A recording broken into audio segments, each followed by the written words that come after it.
Jaime Paul Lamb, I want to welcome you back to the podcast. It's so good to see you and talk with you, and thank you so much for joining me today. Yeah, Greg, it's a pleasure to see you and talk to you again and be on the show.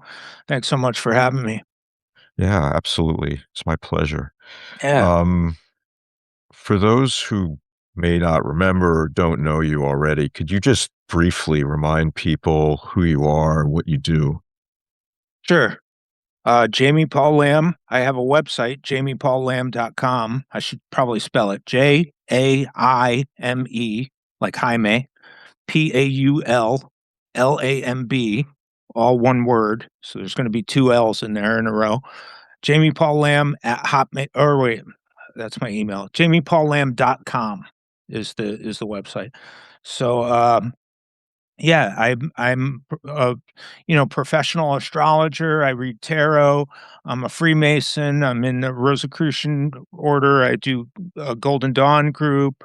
I'm pretty open about that stuff. And about the general description, but yeah, and I've written some books in the Masonosphere, like Hmm. three Masonic oriented books, with leaning towards Western esotericism in general, like contextualizing Freemasonry in the greater Western esoteric traditions, which is where I think it belongs. And then just recently, I came out with my book, The Astrological Goetia, which doesn't even have the word Freemasonry in it. It's primarily an astrological work, as the title would imply, but it's basically, and I'm sure we're going to get into the minutia of it, but it's basically unpacking the Solomonic magical sort of tradition with the some Kabbalistic work, like the Sefer Raziel HaMalak, um, and the Shem angels, angels of the Shem HaMephorash, and the 72 Goetic demons, and this whole basically, it's this whole um, astrological idea that got separated from astrology early on and is now uh, and has been sort of cloistered in the magical grimoire world, right? But I the idea is to bring it back to the center at least. So astrologers have a hold of this basically astrological material from the beginning that they haven't had access to. But yeah, so that's what's going on with me. Yeah, That's awesome. yeah. Really. Um, yeah, I've always been impressed with your work. I find your writing to be especially uh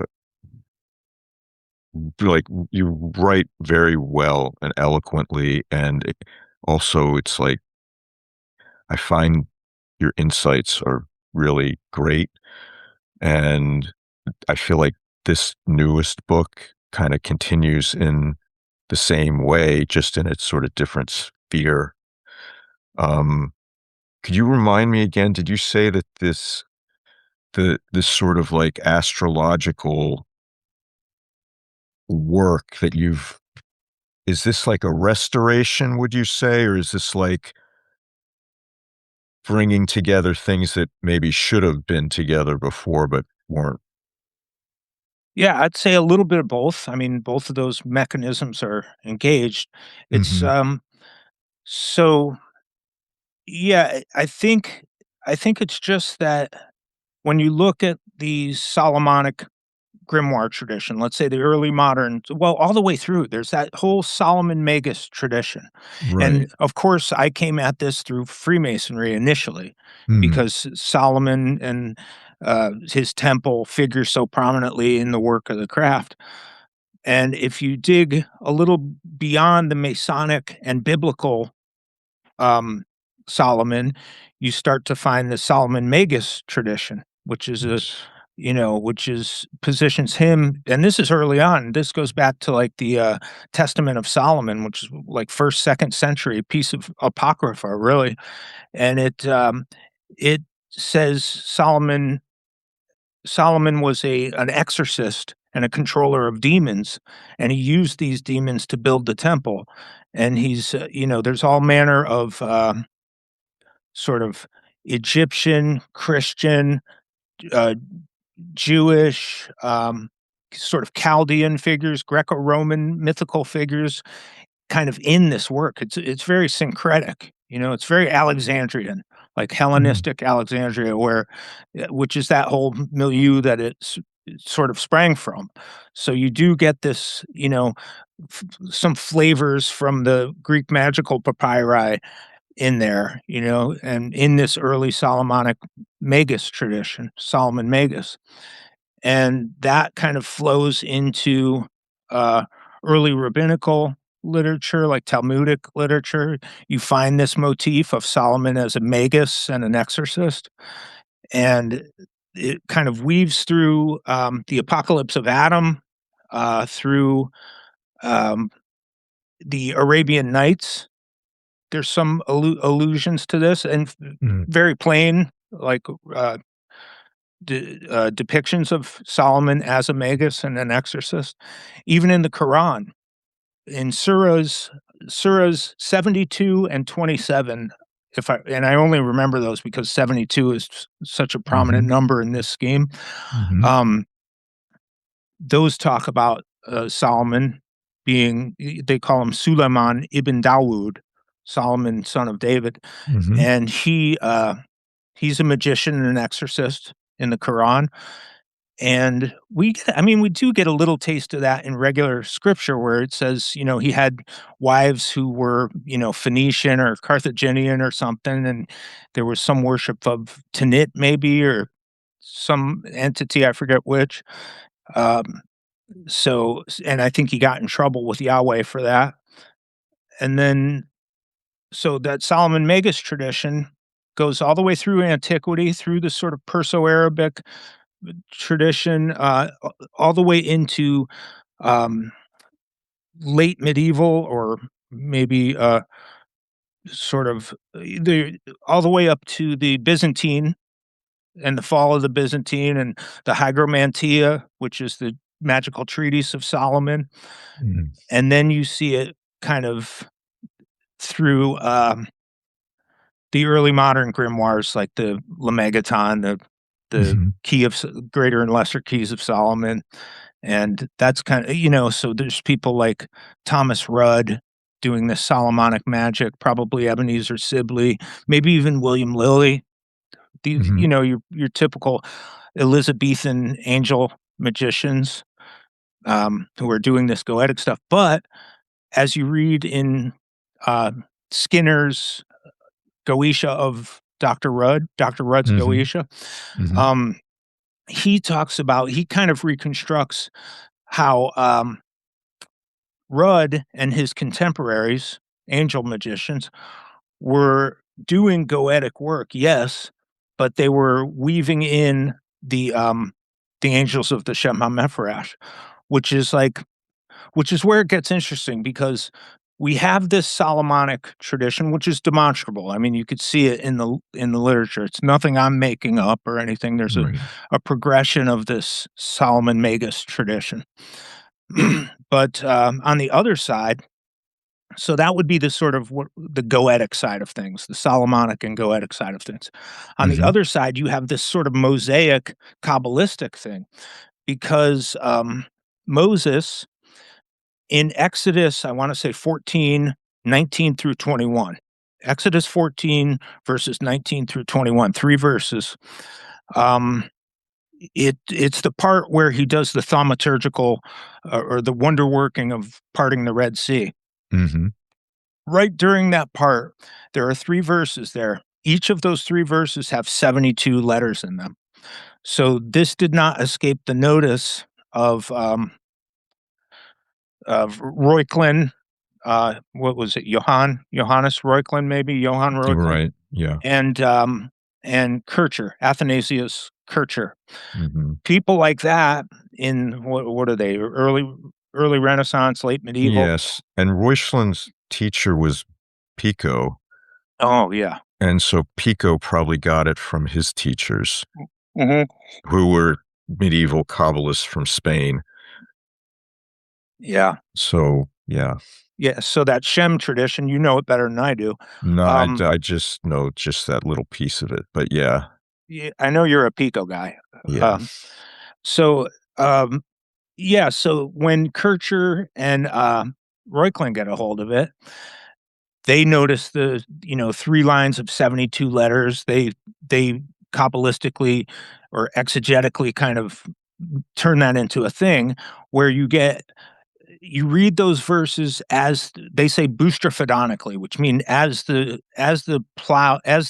ox plows the field, which is first you go right to left, and then left to right, and then right to left. Okay. And when they take those letters and arrange them like that, you end up with 72 columns of 3 letters each, Mhm. you know? Yes. And then they add either L, Aleph Right. Lamed, or Yah, Yod Hey, Yep. at the end of those s to whether they're, male or female. I think Okay. L would be male, Yah Mhm. would be female, and they make basically 72 5-letter names, angelic names.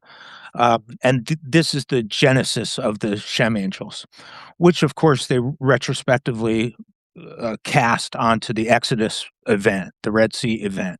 They interpret this as this is the birth of the Shem angels.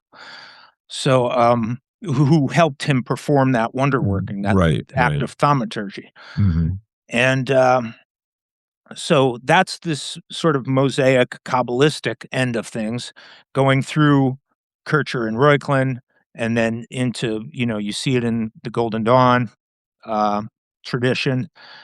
And so those two streams kind of running concurrently, both of them end up, as we said, with 72 angels on the mosaic Kabbalistic side of things and 72 demons Mhm. in the Goetia Mhm. on the Solomonic Goetic side of things. So there's this Mosaic and Solomonic columns basically Right. that were coupled together at least as early as Thomas Rudd in the I guess early modern, you might say early modern or maybe Mhm. Elizabethan period. I forget the dates exactly, but around that time.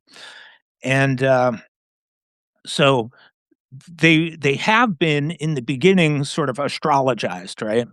Yes. So they have been assigned to degrees of the zodiac. We all know the zodiac is 360 degrees. It's a circle, and we know that 360 divided by 72 is 5. So each 5 degree, and this gets a little technical, but I don't think No, it's please. Yeah, it's beautiful. each 5 degree arc segment of the ecliptic going in zodiacal order um, is these arc segments are ruled by an angel and a demon, a Shem angel and a Goetic demon. Since there are 72, they are assigned to a 5 degree arc segment each. So, knowing that and putting that aside for a second, we have their domains of rulership, 6 per sign, because the sign is 30 degrees. Um, we also know that in the Solomonic grimoire tradition, there are attributes given to these and characteristics attributed to these demons. Like each of them has their body of significations and their ability to influence in a certain way. Like one can help you avoid shipwrecks, another can help you learn a particular liberal art or other.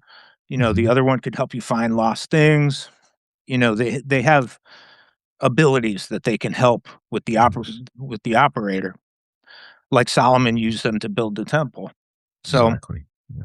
so there's a body of significations unique to each of the 72 Goetic demons.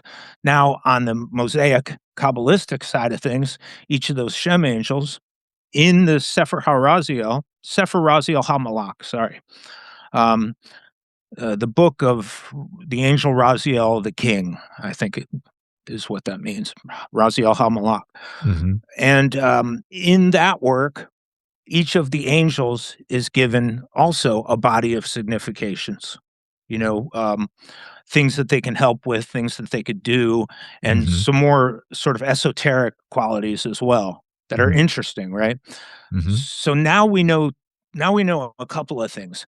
We know which angels and which demons rule which 5-degree arc segment of the zodiac.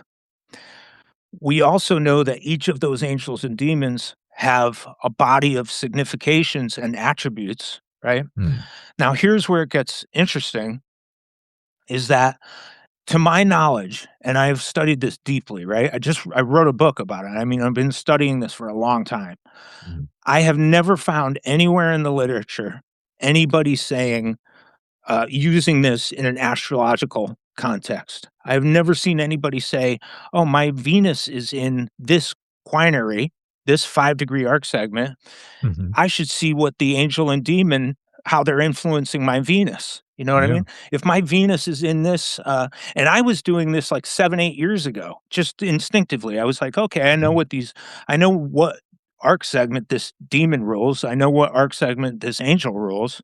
What are they doing to my planets? You know, Mhm. because every planet you have in your chart is placed in a certain quinary or other.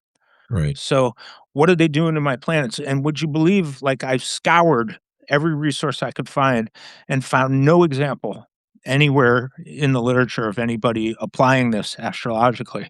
Mhm. So I was like, I thought it had to have been done, right? Yeah. But I found nothing. So I was like, I have to write a book, Yes. you know? So that's the one, that's the first big kind of thing about the book is that and what's unique and kind of novel about it.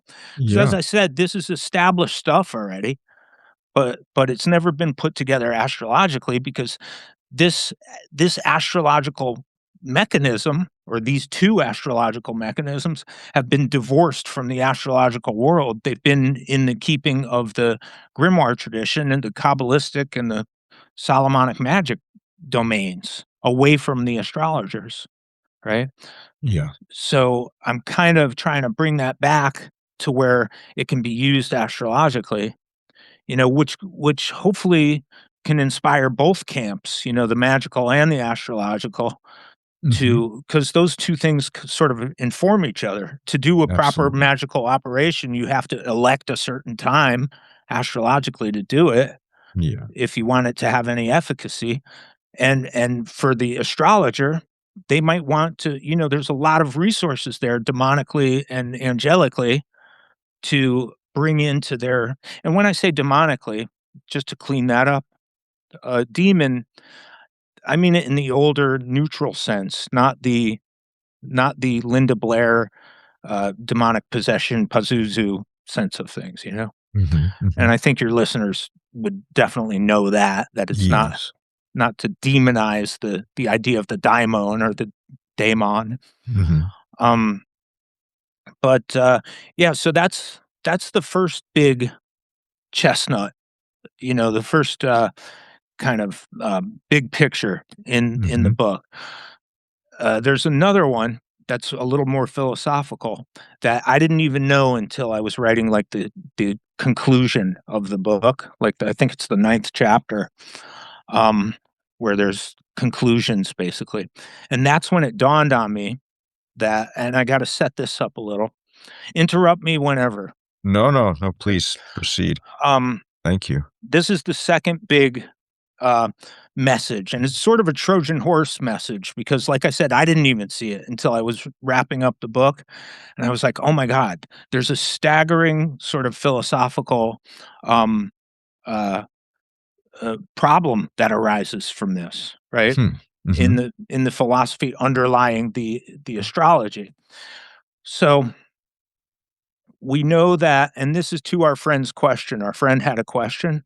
Mm, So yes. so I should build the cosmological model first in a few sentences and then say how this affects that. So this is, of course, the pre-Enlightenment sort of Aristotelian Ptolemaic mosaic of cosmology, right? Which means Mhm. we're in the sublunary sphere of the Earth. which is sublunary because it's beneath the sphere of the moon. The elements are here, the four Empedoclean classical elements: earth, water, air, and fire. They're in their, change and generation and corruption, as Aristotle would say. They're always Mhm. changing in this sublunary sphere. Beyond the sphere of the moon, at the sphere of the moon and beyond, is etheric, all the way out to the firmament, the Ogdoad, which is the sphere of the fixed stars in the zodiac, in this cosmological model, which is georeferential, not necessarily geocentric. So it's still an applicable model. And I say that because people level the charge at astrology that astrology is geocentric. How does it work in a heliocentric world? And it's like, no, astrology isn't necessarily geocentric. It just positions the earth as the locus of human consciousness because it's a terrestrial art, right? Mhm. And we view the cosmos from the perspective of the earth. So, and you could look at it as simply as this. If, say, you're looking at our solar system from celestial north, you're looking down at our solar system like you're hovering over a pizza. Just take the pin out of the sun, because the sun's the stationary object, right? Take the pin out of the sun and stick it in the earth and leave everything exactly the same. Right. And that's it. That's all you have Mm. to do. Nobody's asking you to believe some outmoded, cosmology, you know? Mhm. Nobody's asking anything crazy, it's just make the Earth the stationary object, leave everything else exactly the same, and you can astrologize from there. So, anyway, we're in that old Ptolemaic cosmological model. So once you get beyond Saturn, you get, of course, to the firmament, the sphere of the fixed stars in the zodiac. Now, beyond that, the Ogdoad, the eighth sphere, beyond that is the Empyrean realm or the Noetic realm, this Enneatic ninth sphere, Mhm. where some people say that's the intellectual sphere of like the forms, Platonic forms, or his ideas. And it's an abstract sort of mathematical realm. And it's outside of the fixed stars in the zodiac because at the stars and the planets from the Ogdoad to the sphere of the moon, that's all etheric, unchangeable, incorruptible stuff. So that's where we get fate and destiny and fortunes on Earth, because the influences pass through the seven planetary spheres, as does our soul in the Platonic sort of Mhm. tradition. Our soul passes through those spheres and takes on accretions as it comes down through the seven planetary spheres. Um, so everything is influenced by its traversing of the seven planetary spheres, just as you take a pinball and put it in one of those pin boxes and it Mhm. kind of Mhm. toggles down through them. I imagine it much like that, right? At Yeah, least that makes sense. mechanistically. Right. So our friend's question was like, what's outside of the fixed stars in the zodiac? And that's where the angels are, because Mm. John Dee and all the way back to Iamblichus. Yeah, that makes perfect sense. Yep. Because don't you often hear like angels are more like math equations than they are like beings? They're like abstract. They're bodiless. They're intellectual. They're noetic. Yeah, You and know. I feel like there's this, on in some places, understanding that sometimes one's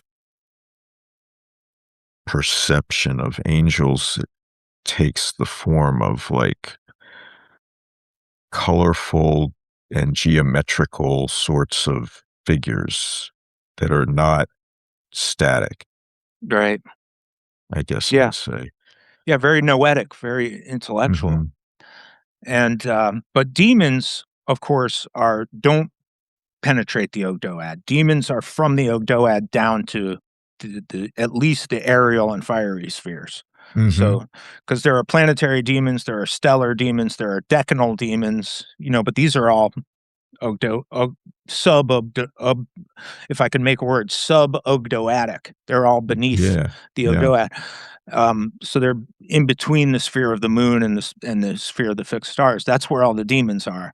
But you do get some penetrating the sublunary sphere because there are aerial and fiery demons. Right.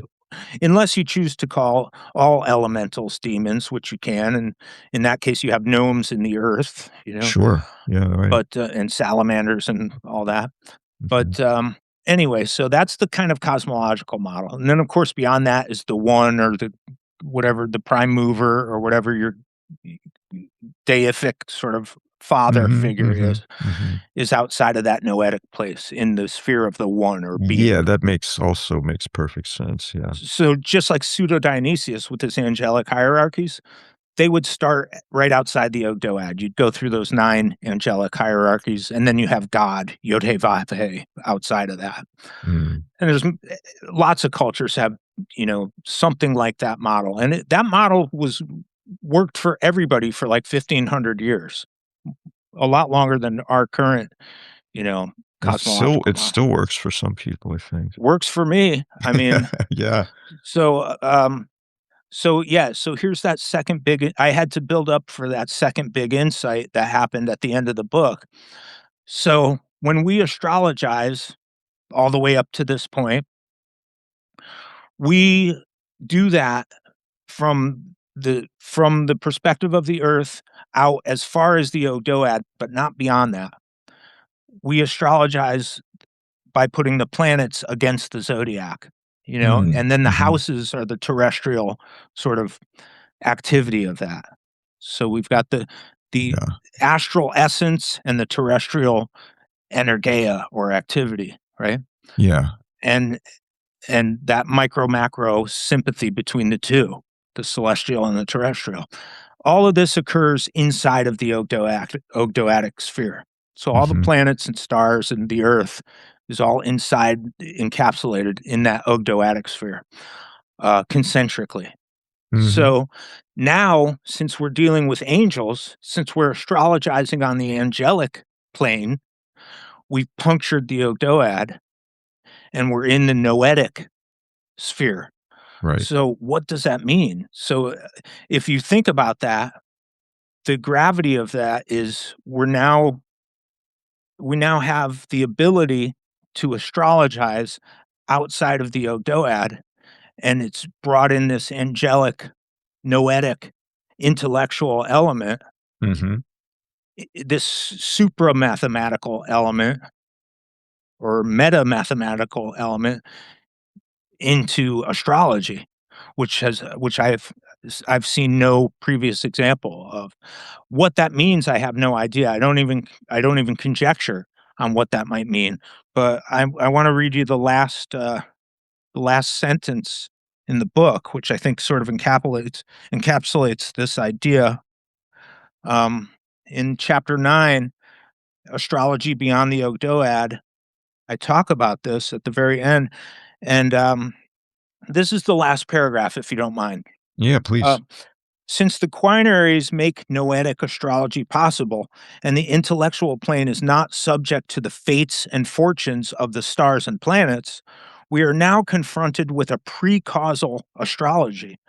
This is to some extent absurd because time and causality are the media and substance of astrology.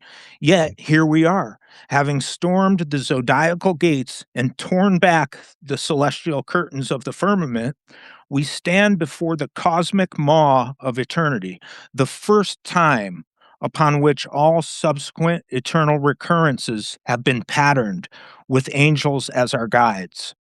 So that's kind of the end of the book, is leaving it open to this idea of a noetic, um, intellectual astrology, an angelic astrology.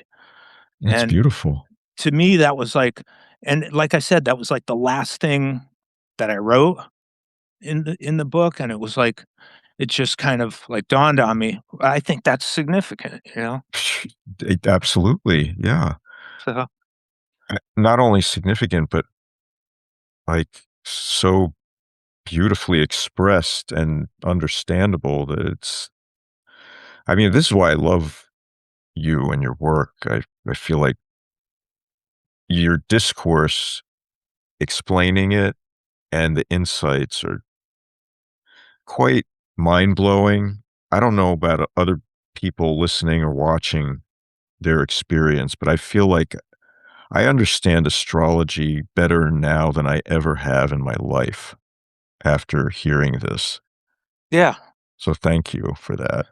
Well, that's a good point you're bringing up is that, you don't have to know anything about astrology to read this book because I in fact do have I unlike some of my other work, I've made this I've changed my voice a bit. My voice has developed Mhm. literarily, and, so I'm much more, uh, it's just a better read. Like, I'm much clearer, and I provided a glossary. So if there's any Mhm. specialized terms, you can go to the glossary. Um, the way it's organized is I think perfect. Inner Traditions did a magnificent job. There's a whole reference section. And the other thing I wanted to say was um, shoot, there was something why I was bringing that the glossary and for astrology. So I totally build up the idea of astrology from the ground up. So even if you know nothing about it, I have both a kabbalistic and astrological like orientation, in the form of like not even a full chapter. It's just like several paragraphs that just totally hammer the idea home. It's really kind of simple stuff if you Mm. just if you just look at how but you kind of have to do a little shift in worldview. Like I said about georeferentiality, like just take the pin out of the sun, put it in the earth, everything will work, you know? Right. And and then the basic I can explain the basic notion of of astrology in like a couple of sentences. And that Yeah. is just that emanations from on high, whatever that means to you, puncture the Ogdoad, the sphere of the fixed stars in the zodiac. They come down through the planets, taking on whatever accretions that planet that bestows that Mhm. planet bestows, depending on its condition. If the planet's in bad astrological condition, you're going to get bad significations out of that planet. Right. You know, it'll move through Saturn, it'll move through Jupiter, it'll move through Mars. If the Mars is screwed up, you're going to get aggression and violence. If the Mars is doing great, you're going to get courage and valor and bravery. You know, Mhm.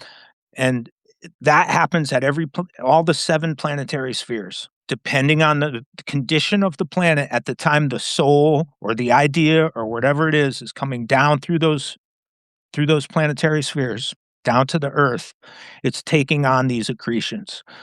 And when it by the time it gets to the moon, it takes on its generation and these diminution and these things that we associate with the moon, and the moon distributes the moon is the fastest moving planet in our Mhm. and she distributes the souls and distributes the ideas that have been planetarily and zodiacally colorized or kind of influenced, right? Yes. Mm. So, and that makes it to the terrestrial sphere, and that's the human soul, and that's what's going on. That's the ideas that have become from abstract to concrete, from ethereal to ephemeral in the sphere of change and generation and corruption, of coming to be and passing away. So, that's the idea of astrology is that, you know, those emanations from on high come through the planets and down to the earth. So, if you can understand that, then, that's traditional astrology. That's what was behind all this Hellenistic astrology, which is another thing to bring up. I think personally that the primary goal, the central project of astrology, at least in the Hellenistic era, Mhm. was to trace the the path of your soul Yeah. down through those spheres Mhm. and I'm sure Ficino would agree. And then reverse engineer that trip by relinquishing vices and virtues and these terrestrial accretions, or rather celestial accretions or planetary accretions at each of those spheres. And you see this in Corpus Hermeticum number one, the Pymander or Poimandres, verse, I want to say 24 through 26, where it talks about the soul going up through the harmony of the spheres, going up Mhm. through the planetary spheres. And it's funny because even in the Corpus Hermeticum, it's in, if you look at this, it says like at the third sphere I relinquished longing and lust or something like that, and it's like that's Venus's sphere. So it's like, Yeah.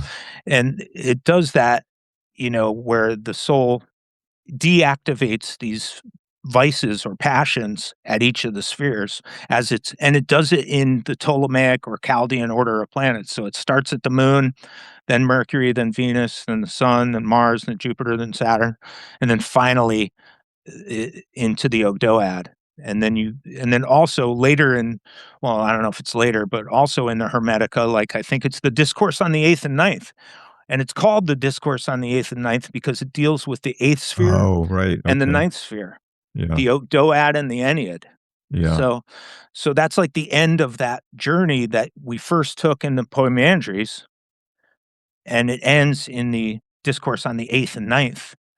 So finally, the initiate, or his soul, his or her soul, um, is exposed to the ninth sphere, the noetic sphere. And I think that, why was I bringing that up? Um, yeah, because of oh yeah, why that's astrology, right? And Yeah, that I think that's the principal aim of the art of astrology. More so than does this guy like me, or am I going to win the lottery, or where are my car keys in a horary, you know? okay, so as you're talking about this, I'm feeling like I don't wanna derail the interview, but this is, like, overwhelming question that's coming up as I'm hearing it, because this sort of, like, journey that you're describing in the Hermetica is, like, I mean, I don't know how else to interpret it as other than, like, a the journey towards, like, God realization or enlightenment or whatever have you, because it becomes clearer and clearer as you're, like, moving out, like, there's no way to retain whatever it is we think of as a human being. Like, sure, it has that form, and we're not talking about, like, that body mind, like, falling over dead. We're talking about it dying in a different way, sort of like dying to the false knowledge that whatever this is what I am, or even that isness or beingness is even a thing, a real thing. Yeah. So it gets to, I mean, I feel like it seems like almost obvious when you describe it that, like, this astrological journey is, like, meant to inform us as we've ended up, like, in a as a human being in the human realm, and then our spiritual journey then becomes, like, to return to that ninth sphere and beyond. Yeah. Yeah, So it's like that whole death to the world motif. mhm, You're dying to the world, dying to the passions. When the passions are um, sort of alleviated, eliminated, or transmuted into whatever, the virtues, let's say. Um, I think an important thing is like, because you brought up a couple of things made me think about the subtle body, or the uh, ohima pneuma, yeah, right? yeah, And because in the late Platonic tradition, I think from Porphyry through maybe Damascus, but certainly Plotinus, or rather, Proclus. They would say that as the soul, a la Plato's myth of the soul is coupled with the guardian daimon, personal daimon, which psychopompically or sort of hermetically guides the soul into the underworld, Yeah. right? Just like you in fact see this in Dante's Purgatorio, I think it might be in, or Paradiso, where Beatrix guides Dante's soul through there. You don't have to die for this to happen Right, either. You right. don't have to physically die because No. Macrobius, in his commentary on the Dream of Scipio, which is kind of uh, it's the soul going through these spheres. He talks about something called that he calls the philosophical death, which is not a Mhm. physical death. Right. So you could do this without dying, and basically, yeah, the Ohima Numa is what I really was wanting to focus on for a second, and that's this pneumatic chariot, the sort of envelope that encloses the soul. It's the vehicle of the soul, Mm. and basically, you get that when you're still in the Enneatic sphere, the ninth sphere. Your soul is enveloped. You're given a personal daimon, and your soul is in its Ohima vehicle, and it's the Ohima which gathers the accretions, not the soul itself, because the soul is incorruptible. Even the human soul, it can't be imprinted with stuff. Right. It can't be imprinted with passions. It's as incorruptible as like gold, you know? Um, Yeah, I feel like yeah, that's exactly right. I mean, like, in my tradition I practice, like, we call it Buddha nature, mm, but yeah, it's the same exact thing you're saying. right. So that vehicle of the soul is what gathers the Mm. accretions Yeah. as it comes down and then into the spheres of causality beneath the Odoad, where you take on temperament and character and disposition, and character is everything because this defines your character is how a person will act in any given situation. And which leads me That's to right. something really cool, to plug my astrological work a little Please. bit. um, the f the first thing I do when I'm doing a nativity for somebody is I calculate their temperament. So, you know how we have the 4 major temperaments, Yeah, yeah. choleric, sanguine, melancholic, and phlegmatic, right? A lot of people are hyphenated, they have a Mhm. primary and a secondary, but, but I calculate the temperament first, and then I will, because there's like a 10-point way to do that, and it's pretty accurate. I mean, I've seen it. It definitely describes the native or the subject of the nativity, the natal chart. Mhm. Um, and then there's what's known as the significator of manners, which is a planet. So it's usually a planet that's in the first house, or it's aspecting Mercury and the moon. There's a calculation for it, an old calculation. Um, but Lilly gives a nice, rigorous account of how to do the calculations for both temperament and the significator of manners. So the first two things I do is get the temperament. Let's say they're sanguine, a happy, jovial person. But let's say their significator of manners is Mercury. So now that temperament is sort of expressed mercurially. So he might be a sneaky person. He might be somebody who's very literary. He might be somebody who's, communicative or transports people, or all these mercurial hermetic kind of uh, attributes. That's Mhm. how his sanguine temperament is expressed in the world.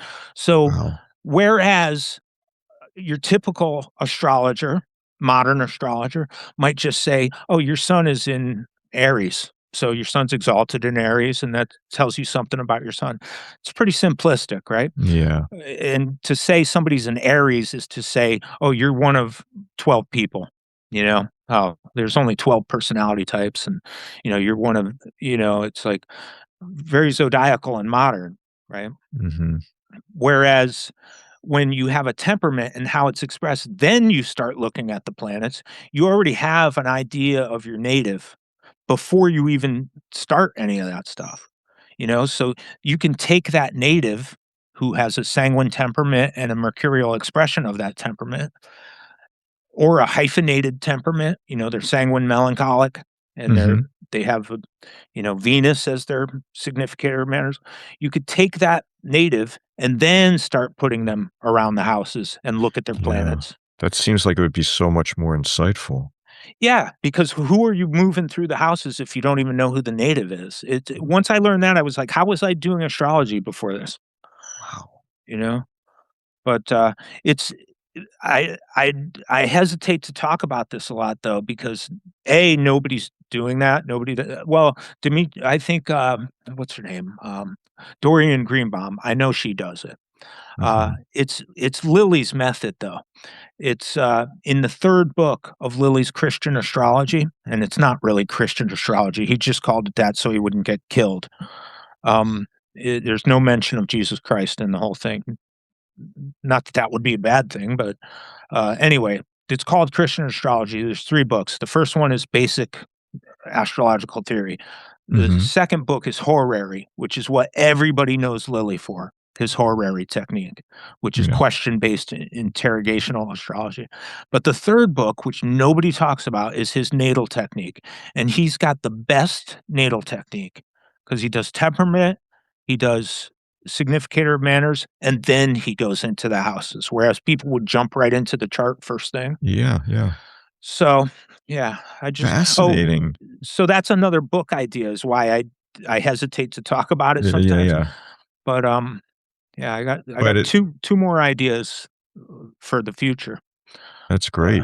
yeah. But I mean, certainly, if for anyone who's looking for astrology, uh, clearly you're the person to come to in that regard. I think if you've heard that description, I don't know why you would go anywhere else.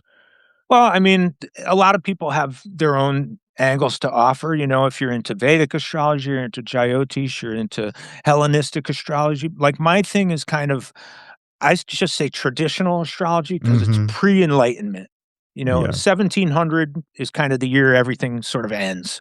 You know, if it's pre-1700 all the way back to the beginnings of the tradition, which would be 2nd, 3rd, 2nd centuries BC, Mhm. um, that whole period of traditional astrology going from the Hellenistic to the medieval Perso-Arabic to the Renaissance to the Elizabethan, all of that stuff I think is great. It's solid astrology. Yeah. But modern astrology, we kind of lost the trail for a while, and then the Theosophists pick it up in the 19th century, late 19th century, mid to late 19th century, and they reconstruct it in their own image, sort of, you know. Mhm. So the astrology we've inherited through the Theosophists and what was his name, Sephariel and Alan Leo and all these post theosophical astrologers, modern astrologers. That's what we've inherited, and it's really a um, not it's really incomplete system, modern astrology. So thankfully, there have been programs like the Project Hindsight and RHAT and these translation groups Mhm. who have been getting into the old Perso-Arabic, Latin, Greek, um, you know, codices Mhm. that you find in, you know, from 19th century scholarship like the CCAG, which is this big, you know, collection of ancient astrological codices, and they've been translating those. So every year another document is translated, and we have more and more access to traditional astrological sources. So we're learning more every year and recovering lost techniques. And it's astrology is in better shape today than it's been in hundreds of years. It's amazing. Yeah, You mentioned this idea of like the Christian astrology, but even though that may not be actually accurate. But one of the other questions our friend had was, that was the scary one. I know the one you're talking about. yeah, this sort of is there a compatibility question between Christianity and astrology, and then the way Christian symbolism can be connected with it. And I feel like, there's inherent examples we can find even in, biblical sources of this. So Sure. I would love to hear your thoughts. I suppose the place to start on that would be zoom out to the big sort of precessional symbolism, right? Where we talk Hmm. about, um, from the age of Taurus to the age of Aries, you see they were worshiping the golden calf in the age of Taurus, and then Moses came down and blew the shofar, which is a ram's Hmm. horn, and then all of a sudden you get this the age of Aries, and then Hmm. you know however much later you get the Lamb of God, which is the baby, because it goes backwards through the signs, Yes. and a young ram is a lamb, right? And then the Hmm. lamb and the fish, that is to say early Aries to late Pisces. So you Hmm. see the alpha and the omega there, the beginning and the end of the zodiac. Hmm. And Jesus is both the Lamb of God and the fisher of men, and Yes. Ichthus and the whole. Yes. So a lot of people know of that through like Zeitgeist many, many years ago. Remember that film, Oh Zeitgeist? yeah, for sure. So that film kind of blew my mind. It was pretty Yeah, incredible. it But was. there's definitely that whole thing, which I think is pretty solid. I mean, Hmm. it's definitely got Oh yeah. something behind that in a Hmm. lot of ways, and Hmm. Masonically, we can talk about that too, because that motif, like in my first book, I Mm. really dug deeply into that in terms of Masonic symbolism. We have the tetramorph, the ox, the man, the lion, and the eagle, Yes. and we have the veils in the tabernacle, etc.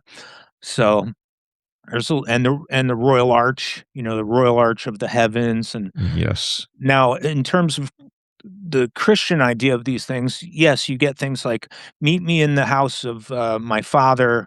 It has Hmm. many rooms. You'll meet a man bearing a pitcher of water. This Aquarian man talking Yes. about the Aquarian age. So there's all of that stuff, which I wouldn't call astrology per se. I would call that sort of mythocosmology or something, maybe, or ionic Hmm. astrology, or Hmm. AION, like an Yeah. aeon. There's something we could probably call that mythical cosmology, or religious cosmology. But so there's that thing. Now, in terms of when we say astrology, um, I tend to think of that as being a thing, and that thing is planets in signs, in houses, and how they're Yeah. aspected. So Okay. there's four major components of what we properly call astrology, and that's planets that are in signs, and signs are not constellations; those aren't the same thing. Right. Planets in signs, in houses, terrestrial um, domains, 12 terrestrial domains, and how those planets are aspected with each other, how they're Hmm. communicating with each other on the ecliptic. Are they in a trine, which is 120 degrees? Are they in a square, which is 90 degrees? What relationship do they have geometrically to each other? That's how those two planets are communicating. And an aspect can be hard, like difficult, or it can be an easy, harmonious aspect where those two planets are getting along in a sextile or a trine. Not to get too heavy into the technique and details, but when I say astrology, I mean that properly.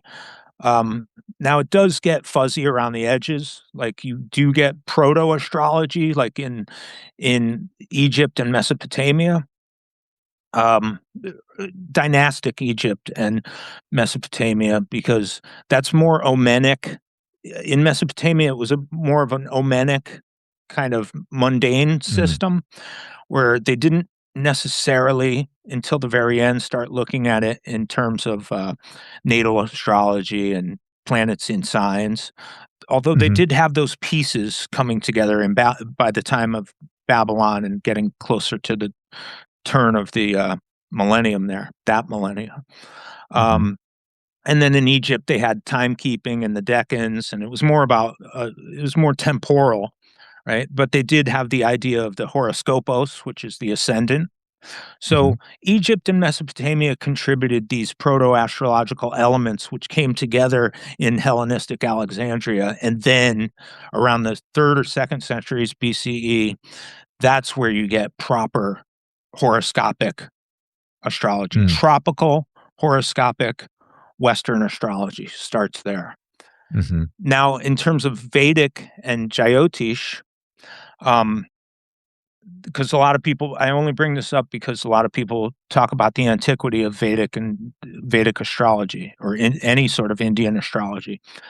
Um, One thing I'd say about that is they had nakshatras, which were like lunar mansions that they might have shared with the Persians because the Persians had lunar mansions as well. Um, these nakshatras, but that was like a proto astrological thing, a lunar kind of simplistic astrology, Omenic.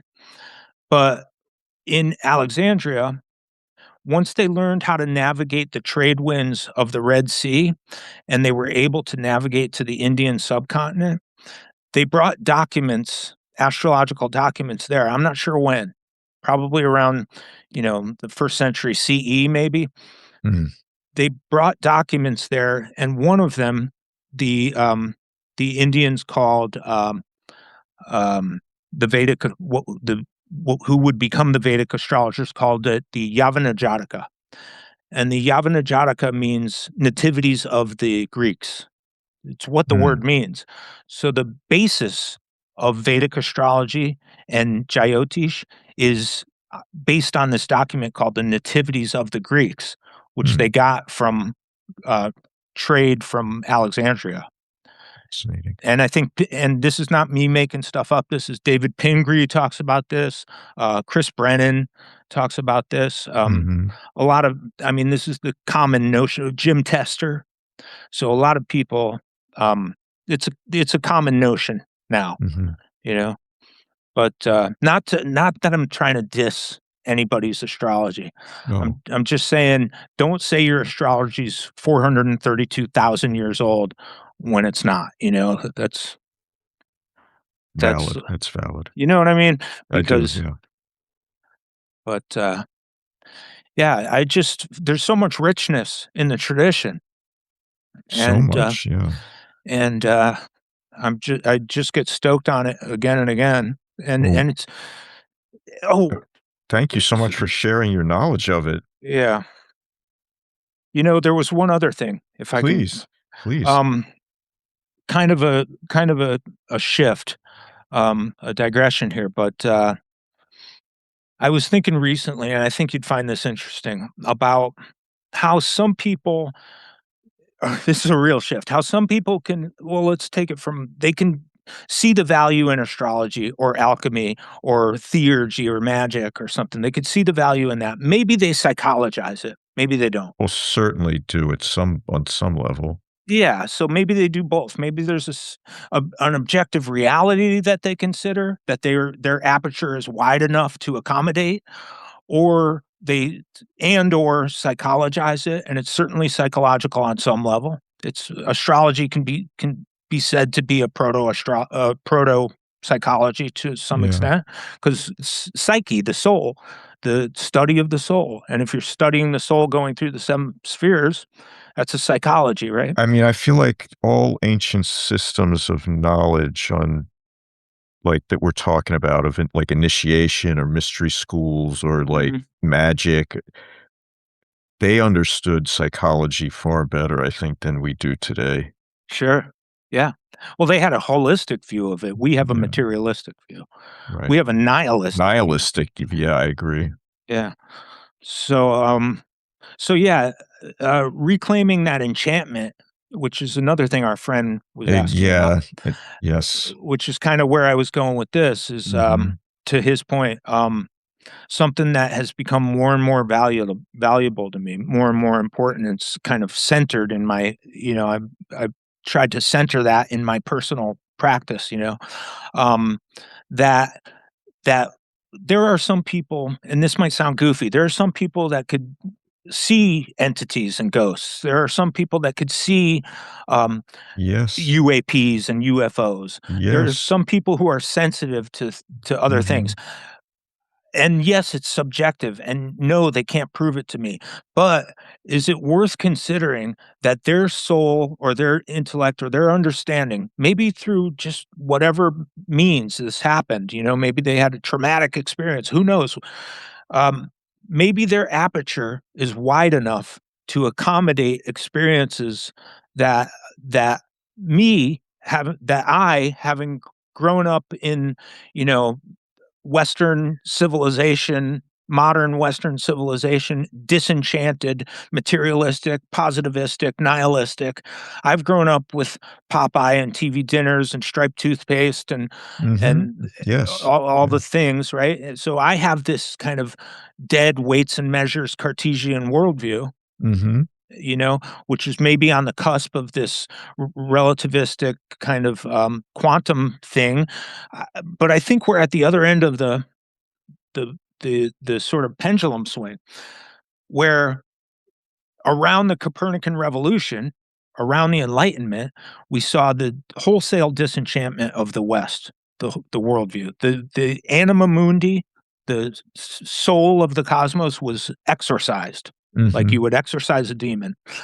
Um, and we ended up with this Newtonian Cartesian uh, post Enlightenment nihilistic model. Weights and measures. If it can't be weighed or measured, it doesn't exist. Right. So we've been steeped in that. Our collective psyche has been steeped in that for 300 years or whatever. Um, Now we're at the other end where we're starting to discover things, anomalies that can't be um, really described, right? And these anomalies, I think, will now proliferate and will end up at a crisis point, which, of course, as Thomas Kuhn talks about, is the paradigm shift. Mhm. We'll end up at a crisis where our model doesn't work on the puzzle anymore. We can't figure out the puzzle pieces don't work. This is a different game. And once it's a different game, you have to have that that revolution. You have to have that paradigm shift and figure out a different way to understand the world because our tools no longer apply to the problem, the model, you know? And I think it's almost Rosicrucianism in reverse, because you know how Freemasonry and Rosicrucianism sort of rode that period. They Oh, kind of yeah. they were in fact sort of Trojan horses that retained a bit of the enchanted worldview into today, you know? If anybody has Yeah, I those mean, sort of I keys. feel like that's true, and I feel like when I think of it, like, I can't help but kind of contextualize it through, like, Protestant Reformation, like, and then all of the anti-Reformation reaction and then, Mhm. like, 'cause it feels to me like Rosicrucians were trying to smuggle in, like, this more primordial, sort of mystical approach Perennial, back yeah, into Protestantism, knowing that, like, it c on some level, it can't work without, like, a spirit of divinity, like, fully embodied, within those who are, working for the good of all. sure. Yeah. At breakfast every morning for the last couple of weeks, I've been going through Godwin's, one of his Robert Flood things that Mm. has a lot of Yeah, oh, the engraving yes. has a lot of the engravings and the plates in them, and he just gives little descriptions of them, and he gives what Flood said about them. It's a really cool book. I mean, it's mostly the engravings and the plates of the engravings, and and it's interesting because he was, of course, over the line on that, his arguments with Kepler and things. He was a stalwart of the old enchanted Mhm. worldview to the very end, and I mean, they actually made him look so goofy, and Kepler really, like, beat him up, and it's kinda strange, but I think there might be some vindication of his more holistic, um we're only seeing half the picture materialistically. I don't even think we're seeing even half. Yeah, I not even think we're half. seeing, like, delusion is embodied and enworlded, and I feel like there's levels of, I guess, awareness or that, like, we might participate in, but it's very seldom full. Um, but I agree. I feel like, yeah. One thing I wanted to, I'm curious about, like, how do you see this re-enchantment, like, happening, or do you have examples or, like, trends that you're noticing either in yourself or in the world? I mean, there have been little ripples, like the popularity of traditional astrology keeps rising. The Mhm, popularity of, magic and what they might call neo-paganism and these, mhm. um, all of that stuff seems to be, um and when I say neo-paganism, I don't think that I mean, there's there's also a surge in traditional Christian forms like Catholicism and Orthodoxy. Sure. You know, um, that's something I've been super interested in lately. I mean, I don't mind disclosing this. I'm in the Orthodox tradition, Orthodox Churches of America. I go to an OCA church. It's like, I was going to Greek Orthodox churches, well, it happened just briefly biographically. I grew up Catholic.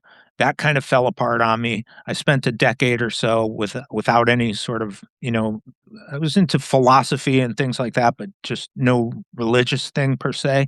Um, but then when I was getting married, my wife, is ethnically Greek and her family was in the Orthodox Church. So I had to become Orthodox. They recognized my Catholic sacraments. I was chrismated after a catechumen period. It was like 6 months or something. And then this was like 20 years ago or so, and I was made an Orthodox Christian. And then I just, I'd go when I had to, I wasn't too interested in engaging the tradition back then. But as the years went on, and certainly a lot lately, the last few years, I've become deeply involved in it, and I'm reading a lot of the patristic material, and Mhm, it's like the bulk of my reading lately has been that sort of stuff, right? And I bring that up because it is sort of a survival of, through Pseudo Dionysius and through the Cappadocian fathers and some of the early church fathers. You see a lot of Platonism, a lot of late definitely. Platonism. Oh, yeah, yeah. I mean, there's a ton, and when you go to a liturgy or divine liturgy, and we're talking about angelic hierarchies and the Mhm. representations of angelic hierarchies on the terrestrial sphere. Um, Somebody's ringing my doorbell, but but Do you need to take a break for a minute? well, no, I don't want to, but anyway, yeah, there's a lot of meat on the bone in the um Orthodox tradition. So Yeah. I say this because we are seeing a lot of converts. We're seeing a lot of people take a deeper interest in primitive forms of Christianity. We're seeing a lot of people into the neo-pagan traditions, whatever they are, Asatru or Norse stuff or witch. I think I might have mentioned it when we talked before, I'm not sure, and I know she's said it publicly, so I don't mind sharing it here, but my wife has, recently started the process of joining a Russian Orthodox church, Yeah. and so she is con converting, um, and I feel like she tells me all the time, like, "There's more people coming, there's more people taking communion every week." It's Mhm. pretty interesting. They're building a Yeah. new church because they've got so many more people now. Right. Yeah, yeah, it's visible. I mean, we've seen that as well at the church I go to. Mhm, I go to an OCA church. I was in fact chrismated in an OCA church, which is Orthodox Churches of America. So they're like they're not any particular ethnicity. Mine mhm. is primarily Russian. The one I go to is pretty much Russian, Eastern European. But I was going to Greek churches, but the problem I found in the specifically ethnic like Serbian Orthodox, Bulgarian Orthodox, Albanian, Greek, Right. Russian, is that they're almost ethnic first and Orthodox second Mm. sometimes, it seems, there's particularly in the Greek. I don't wanna diss anybody. I like the Greek church, My wife's Greek, Mhm. but, I will say that they seem like they're socially, I guess, they seem like Greek first, Orthodox second. Mm. But, again, not a diss, I understand that, but, I prefer OCA churches because you get Ethiopians in there, you get Greeks, you get Russians, you get Albanians, you get all manner of people who are Orthodox, and the common, the overlapping point is Orthodoxy, you know? Mm. Yeah, that makes sense. And I'm a Western convert. I'm like, I'm Russian, Slovak, Lebanese, Irish. I'm a Mhm. weird mix, right? So, uh, um I don't have an ethnic stake in the affair. So, Yeah, that makes sense. Um, is your wife Russian? she's Belarusian. Oh, okay. Yeah. Um, yeah, so she's had a fascinating journey, um, and it's really been wonderful to watch. Yeah. So I mean, I love the tradition, and I'm happy that she's found that, she wants to do that. And of course, Mhm. I I have a guru, and I'm practicing Vajrayana, and Sure. that is not it's vastly different on some level, but like there's so many ways to find like the I don't know. I mean, I just feel like divinity is divinity, and Sure. if wholeness is wholeness, and of course, it has different expressions and different Yeah. methods, right? Mhm. And different beings who come to guide us. And thank God for it. Yeah, for sure. Yeah, everybody's got uniqueness, cultural uniqueness in their operating system. Some Mhm. programs don't load on certain, a Mac program might not run on your PC. I mean, it's that sort of thing. I mean, you find you get in where you fit in, I suppose. You know. I feel like one of the things that I always noticed, especially when I was actually like studying like more academically, I guess, Hmm. was the way that periods of instability, like social instability, political instability, like economic instability, that people often respond by turning to religion, to spiritual practices, to magical practices, Hmm. to these sorts of ways. And I find that fascinating, and I feel like that is exactly what I'm seeing. Yeah. I don't know Yeah. how if you agree or not, or No, I totally see that. And to our friend's point, in his question, there's uh, he talked about Christianity particularly, Mhm. and its compatibility with astrology or magic or things like that, alchemy, astrology, magic, and of course those things are in there, right? But Yeah, um, formally, like technically, uh, Christianity and astrology, according to the Orthodox churches, the OCA, all of them, and according to even the Catholic tradition, the Pope, I think they even wrote about this recently, if I'm not mistaken, is that astrology or even Freemasonry or any of that stuff is incompatible with Christianity. right. That's the take. That's the official position. That's the official position. So Yeah. incompatible with Christianity, and both the big churches say that, the Orthodox and the Catholic. And I'm not sure about the Protestant churches, but I think that yes would be the answer. yeah. So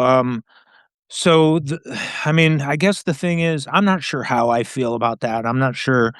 Uh, I mean, I've got my own ideas about it. I could tell you this, I've got Masonic emblems on the back of my car, and I back into my parking space in the church. I don't want people seeing them. I Right. don't want my priest seeing my ring, you know, my Right. Masonic ring. I just don't wanna talk about it, you know? I'm not sure how it's gonna pan out.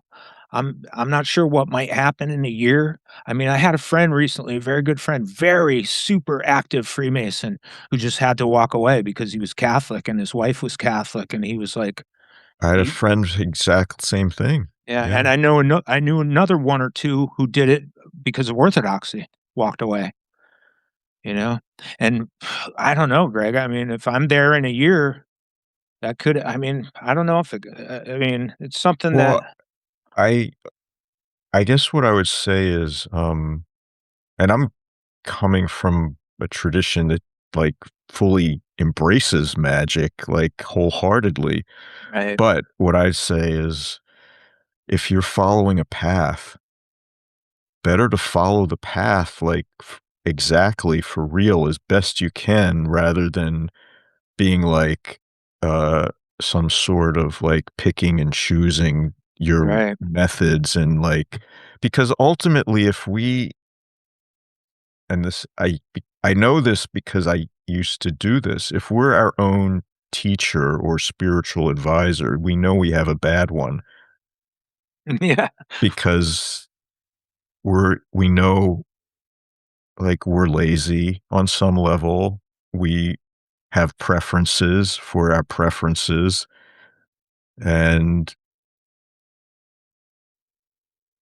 discipline doesn't always come, like, really easily, especially if we don't understand the need for it or the way it has to be imposed or the strictness with which we have to treat our attention in order to actually make progress because this realm is, like, replete with ways to distract and entertain and lose yourself completely, mhm, and so religion, like a spiritual path, like, part of that is that just disciplining your attention so you're not wasting it on things that are never gonna lead to benefit, mhm, that are only entertaining or distracting or ultimately degrading. yeah, So and I don't mean to, like, cast aspersions on Freemasonry or any of these other pursuits we're talking about necessarily, but,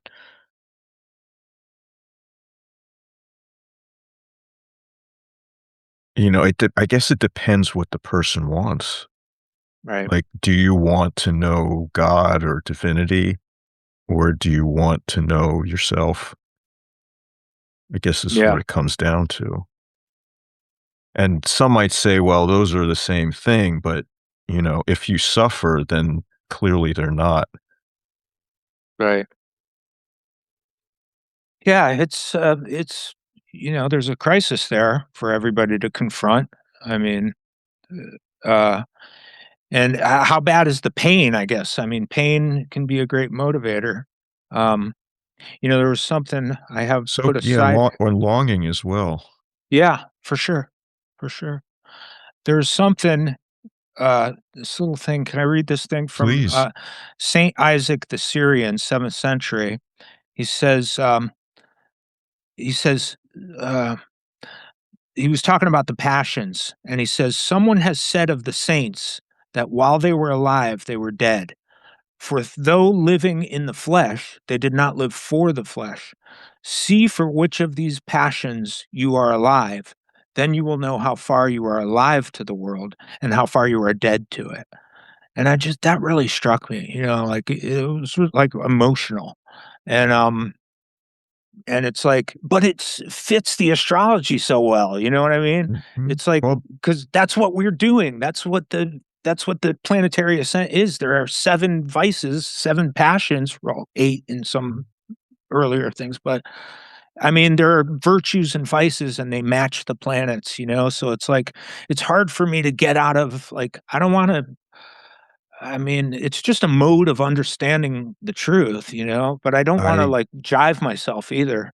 No, I mean, I wanna tell you, and you brought it up, but my teacher literally said just the other day, I heard him say it, and he says, it's like I'm dead inside.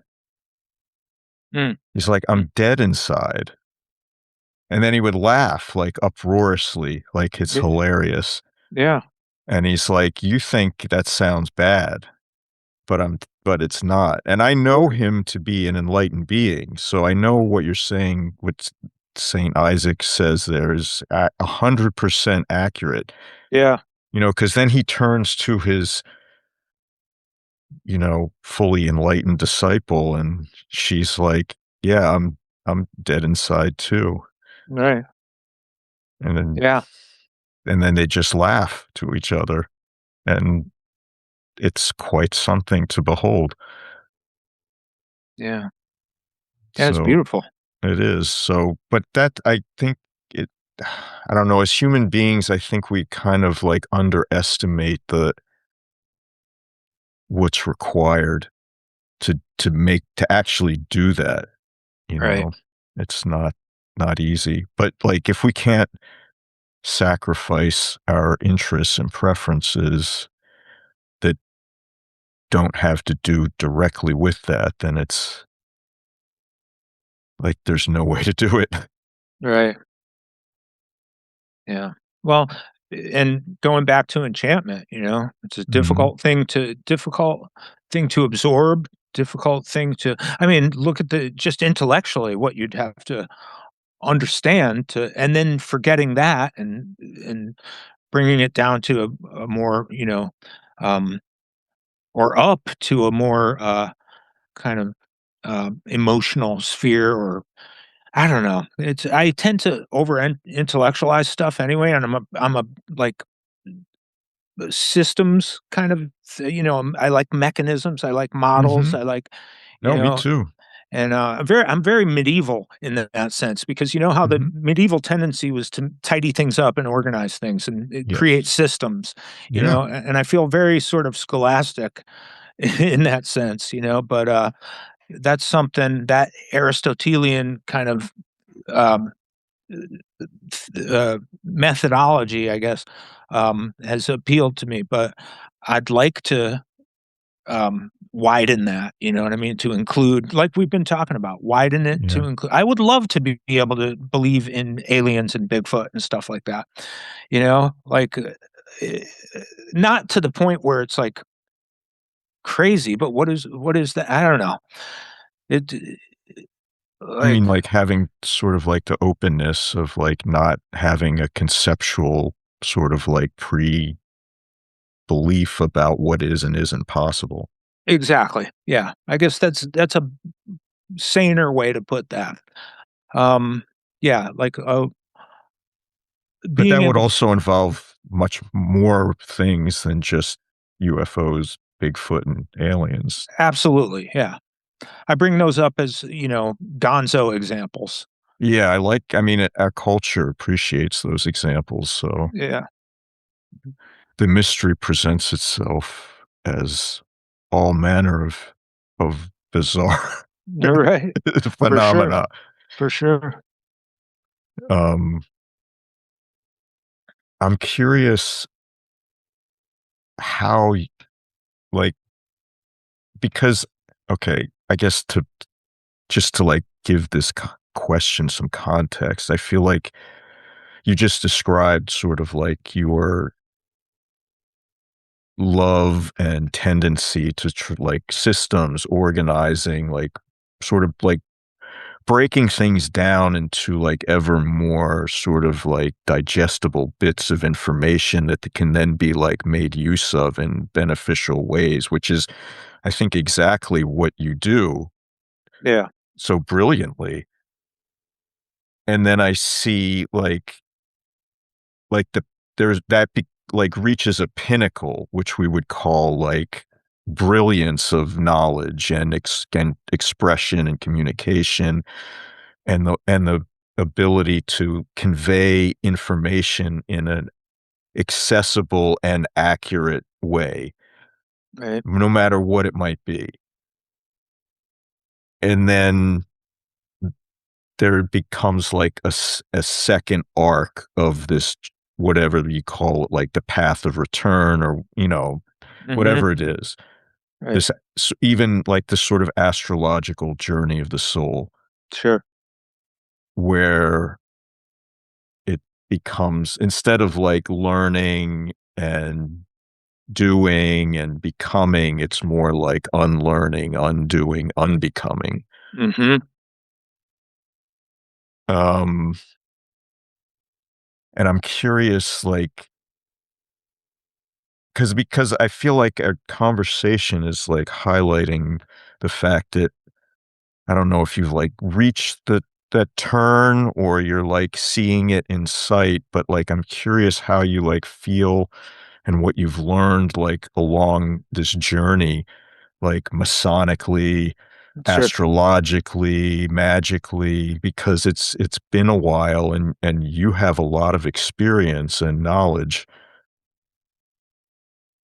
I feel like there's a microcosmic example of that in tarot that I've thought about before. That model expressed in my understanding of tarot. When I started, I wasn't even a Freemason. It was maybe 5 or so years before I got into Freemasonry. I was at some club, and I decided to use this playing card deck in terms of divination with some friends. I had never done it before, but I was just, numerologically fiddling around and Mhm. using the suits elementally, sort of in my, you know, in my understanding at that time. I had such fun doing that night that like soon after bought a Rider Waite deck because I figured that's the tarot deck to get. And Mhm. then I started playing around with that, and I found that it was interesting. I didn't know anything technically. I didn't know any Golden Dawn correspondences or cipher manuscript, this or that, or continental stuff. I didn't know the Hebrew alphabet, none of that stuff.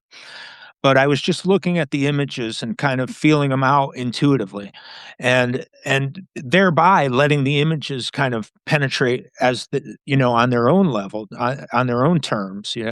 And it was an interesting process. But then I started to, post Masonry, I started to learn, various Western esoteric systems and things. And as I said, I like mechanisms and systems and things like Mm. that. And tarot was nice because the Hebrew alphabet fits on it, planets, elements, zodiacal signs. And then I started to accumulate all the correspondences very technically, like Yeah. and look at them more like equations of these bits of knowledge and data, and it became a very mechanical thing where I'd look at Wheel of Fortune card, and I'd think Kaf and Jupiter, and the color blue, and all these correspondences would come up, the number 20, for example, things like that, and the geometric value of Kaf, and it turned into this very intellectual, technical thing. Now, I bring this up because I my sort of project now is to bring back the sort of intuitive, um, taking the card on its own terms, like Mhm.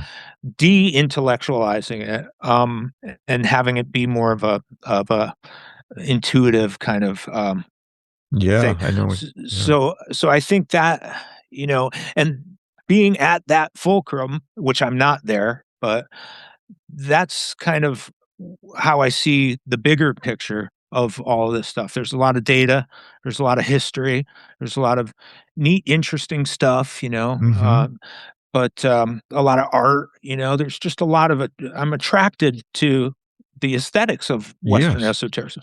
And so it's but to make it more holistic is to enchant it, is to bring Yes. back the intuitive, the soul contact with these things. Yes. And and I think, that's the same project we've been talking about, Yeah, I and agree. and I don't feel like I'm quite there. I can tell you I know when it really started in earnest when I really noticed this deficiency was in 2020, right around the time all the shit went down. Um, I started looking at the mundane astrology, and I we were watching the conjunction of Jupiter and Saturn come closer and closer on the first degree of Aquarius, and it was exact, like right on the winter solstice, if you remember. And Mhm. shit was going crazy, and Mhm. the astrology matched the terrestrial events so closely that it was just like, um, you know, I really had like I described it before as like a feeling of embarrassment for having psychologized this for so long, mm, you know, and not it's hubristic to like think that the planets only have the meaning and purpose that I choose to bestow on them, that I project on them. You know, Mhm. that's Yeah. just so colossally arrogant. Right. And that kind of dawned on me, that feeling of embarrassment. And then it was like I think that was a real turning point for me. And hopefully that leads somewhere. And I don't know if it's something I could really build upon, and I don't know if it's going to happen in the church, uh, but it's something I'm aware of. It it's like I don't actually know this, but I strongly suspect it that once you know it, you can't unknow it, and then it's like that description of a spark in, like, a bale of cotton or something, Mhm. like, it's burning you in from the inside out, and you don't know when you're gonna erupt into flames, but Right. it's it's just inevitable at some point along the way, you know? Yeah. I feel like One would yeah. I would hope. I mean, Yeah, I mean, I don't know. I don't actually know anything, but I feel like I can all the sense is strong that that's the case, for yeah. whatever that's worth. And then the world, that's something, what happens to all those people, I guess. I mean, how do you fold personal experience into the collective experience? Well, Another I mean, it depends on, I think, what angle you're approaching it. Like, if you're approaching it from a magical angle, I think the best description I've heard is like, we all participate in a public non-reality mm, together, yeah, which is, we call it the human realm. And then privately, we have our own private non-reality, which for most people matches the public non-reality 100% exactly. right. But for people who practice magic or spiritual paths, they're creating a private non-reality that's much stronger and different than the public non-reality. Mm, And if they are good enough and practice and hard enough and with enough grace, they can at times like impose their private non-reality on the public non-reality to an extent that you have magic. like a bodhisattva, one who Well, I mean, comes down. certainly, yes, then they can do it. Like, their very presence is that. Yeah, But for, like a human being could do it too yeah, with enough practice and empowerment, I think. yeah, like some sort of sympathetic resonance or something that's communicable. Or Absolutely, yeah, because well, I mean, I don't know. The way I see magic is everything's made from nothing, so there's no reason you can't make what's one thing that's made from nothing into another thing that's made from nothing. sure. But I guess I wanna, kinda, like, circle back. a little bit, I guess, years back.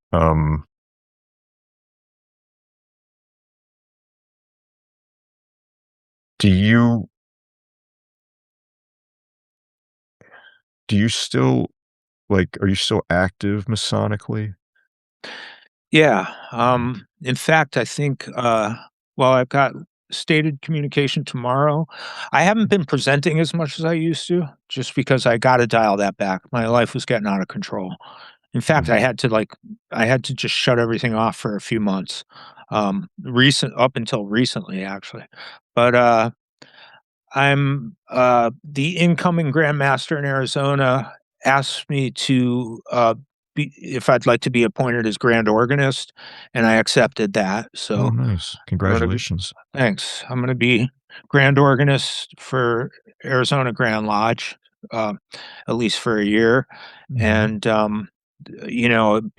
big shoes to fill, because we had Gordon Stevenson he's a Scottish guy, member of Ki Kill Winning Lodge, actually, Mhm. um, a trained organist, I mean, a doctor of music. This guy, Wow. yeah, a real organist, like, he plays pipe organ down at, St. Anne's Basilica in downtown Phoenix, but, Mm. anyway, so he had to go back to Scotland with his family, so vacated the chair, so I'm gonna be trying to fill those shoes, not being a I mean, I know my way around the organ and keyboard instruments, but, not my primary axe, as they say, but I get the job done, and I know how to improvise on ritual. So, that's been something I'm excited about, and I've been asked to, come up with a program for getting music in lodges, um, Oh, nice. more, because Mhm. whether they do it with an actual musician, like an organist or a piano player or whatever, or they have somebody who strums a nylon string guitar, just a few chords to fill up moving people around, like when they're tiling the door or going to get a candidate or something, just to have something there. But it could be as simple as operating the fader on a classical mix. You make a classical mix on your Mhm. computer, and then you have somebody operate a fader when there's no talking going on. They fade up wherever it is on the classical music. Or maybe it's liturgical organ music or Mhm. something, a bunch of Bach and Buxtehude and Mendelssohn. Mm. Um, Whatever, I mean, it could be as simple as that, but music adds so much to, I think you'll like this, you'll appreciate this. I sometimes since I'm lodge organist, we meet on Mondays, so I sometimes do the, Hypodorian mode is kind of Mm. where I say which resonates according to, Gafurius, Francanus Gafurius, and I think Ficino too would probably use the Hypodorian mode, for the moon, and Mhm. then other planetary arrangements, I'll sometimes play those, which is something I offer on my website, actually. I can play people's, nativities. Oh, wow. Yeah, like, there are, of course, correspondences between the planets and the nodes and the zodiac and the modes, well, the planets and the modes and the zodiac and the notes, Mm.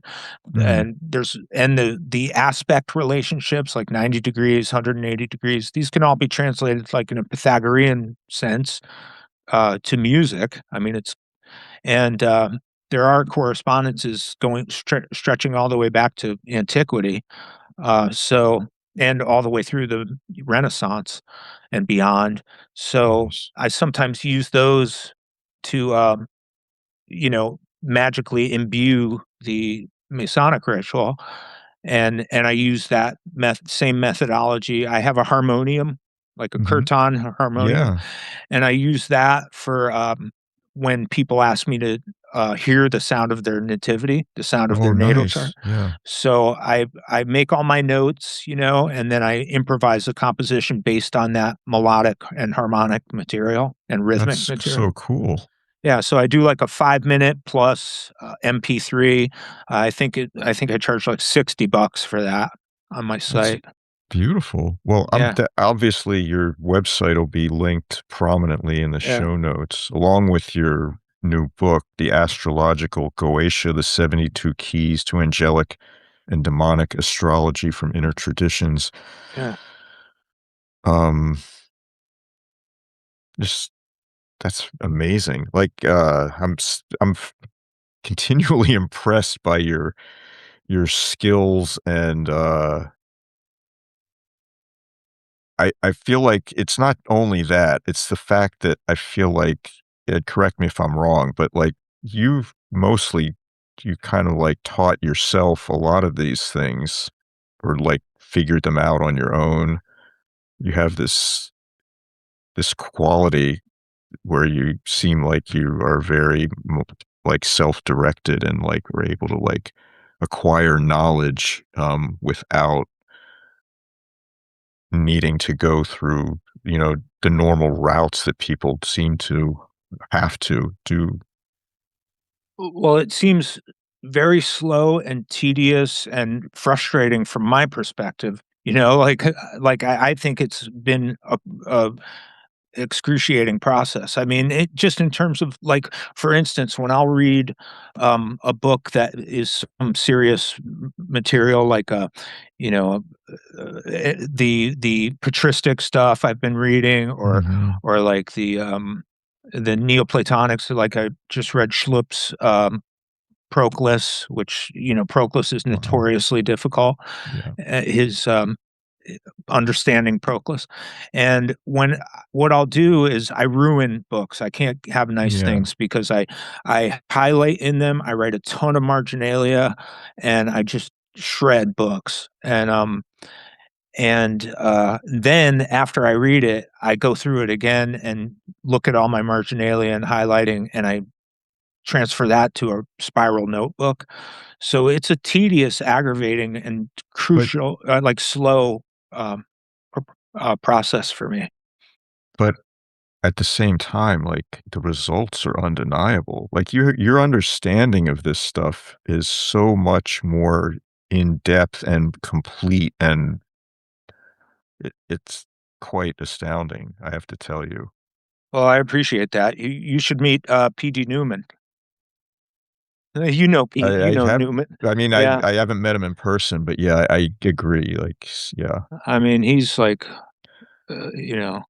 I mean, I I don't wanna throw around, like, words like prodigy or genius, but I feel like both of you guys on some level are kind of like that. well, I appreciate that. Yeah, You're not normal human beings in the way that we're w I think y we're just not as thorough or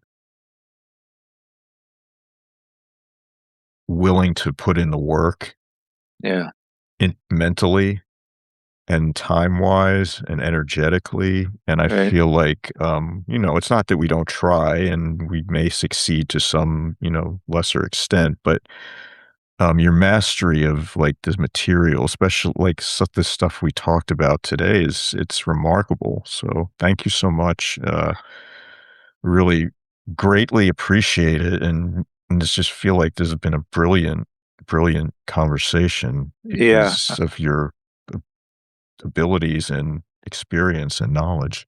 and yours. I mean, it's not. This is a takes two to tango. So I Thank you. appreciate your interaction and your questions and your input and your insights. And it's always a pleasure to talk to you.